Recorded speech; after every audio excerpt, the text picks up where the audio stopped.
What if you crashed your car on a quiet road and someone saw you standing beside it, only for police to arrive minutes later and find no one there? Where could you go in such a short amount of time? And why, after more than 2 decades, has no one been able to give a definite answer about what happened to Maura Murray? This is the story of a 21-year-old college student who disappeared on a cold February night in New Hampshire, and the strange 19 minutes that have kept her case alive ever since. It was the evening of February 9th, 2004. The roads in northern New Hampshire were covered with snow, and Route 112 was quiet. Somewhere along that road, a black Saturn sedan left the roadway and became stuck. From the outside, it looked like a normal single-car accident, but there was one problem. The driver was gone.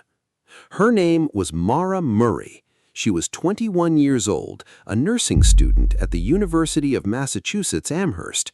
She had also previously attended the United States Military Academy at West Point, enjoyed running, and liked hiking in New Hampshire's White Mountains. That evening would become the last confirmed day of her life. But to understand why her disappearance became such a mystery, we have to go back to the hours before the crash. Earlier that day, Maura had left her university in Massachusetts and driven north toward New Hampshire. The reason for the trip has never been completely established. According to the FBI, Maura had not told others about her planned trip to New Hampshire, a drive of roughly 2.5 hours from her university. And that is one of the first questions surrounding the case.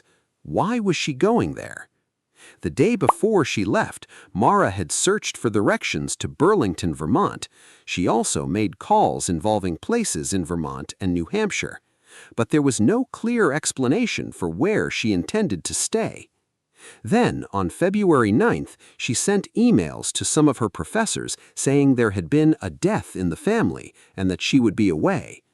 By that evening, she was driving through northern New Hampshire. Then, at around 7:27 p.m., everything changed. 2 residents contacted authorities to report a car that had gone off the road. A local school bus driver, Bruce Atwood, later told investigators that he had seen a woman standing beside the Saturn. He spoke with her briefly. She appeared to be shaken, but there was no obvious blood on her face. Atwood offered to call the police. According to later reporting, Maura indicated she had already contacted AAA. Then the bus driver left.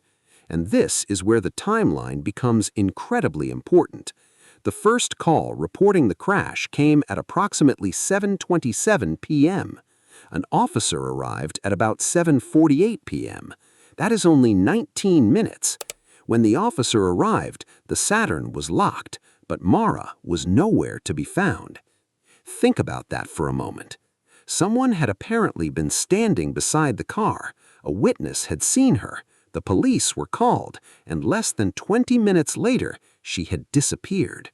If you enjoy true stories and real mysteries like this, subscribe to the channel and follow our Facebook page. More stories like this are coming. Now, let's go back to those missing 19 minutes. There was no confirmed sighting of Maura after the crash. Her car remained at the scene, but she was gone. And according to the FBI, she has not been seen or heard from since that night. That simple timeline became the foundation of one of America's most discussed missing person mysteries. But the questions did not stop at the crash site. Investigators also wanted to know why Maura had left her university in the first place. Her trip was unexpected, her destination was unclear, and there were several unusual events surrounding the days before her disappearance. Just 2 days earlier, Maura had borrowed her father's car while he was visiting her and had been involved in another accident, striking a guardrail. The vehicle suffered significant damage. There had also been an earlier legal issue involving the use of a stolen credit card number for fast food purchases. That charge was later dismissed under an agreement requiring good behavior.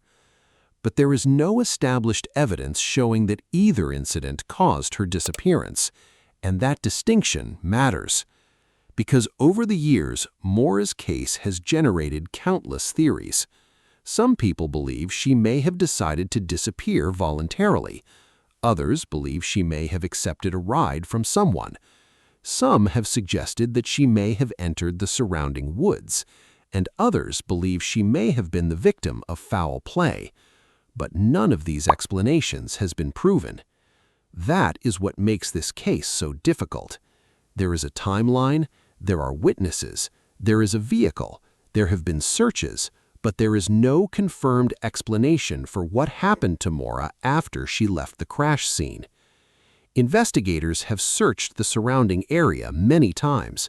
In 2019, authorities searched part of the basement of a home on Route 112 after speculation and privately obtained information led investigators there. No human remains were found.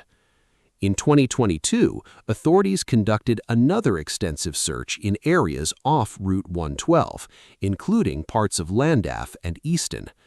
Officials said the search was part of an ongoing investigation and was not triggered by new information. They also did not publicly disclose whether anything significant had been found. And the case has continued to receive official attention. The FBI created a violent criminal apprehension profile for Maura, and in 2024 released an age-progressed image showing what she might look like today. But even after all these years, the central mystery remains. Why did Maura leave her university? Where was she actually going? Why did she disappear so quickly after the crash? And most importantly, where did she go? There is another detail that makes this story especially haunting. Her car was found. The location of the crash was known. A witness saw her shortly before police arrived. Yet Maura herself was never found. There has been no confirmed sighting of her since that night, no definitive explanation, and no final answer. The New Hampshire authorities have continued to treat the disappearance as an active investigation, while the FBI continues to list Maura as a missing person. More than 20 years have now passed since that snowy night in New Hampshire. The road is still there, the questions are still there, and somewhere between the moment Maura stood beside her damaged car and the moment police arrived, something happened that changed her life and her family's lives forever.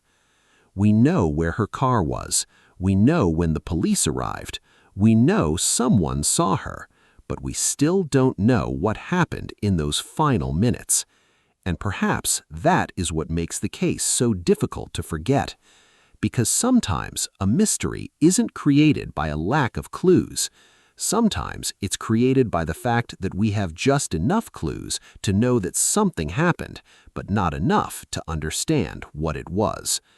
So after more than 2 decades, one question still remains. What really happened to Maura Murray after she walked away from her car?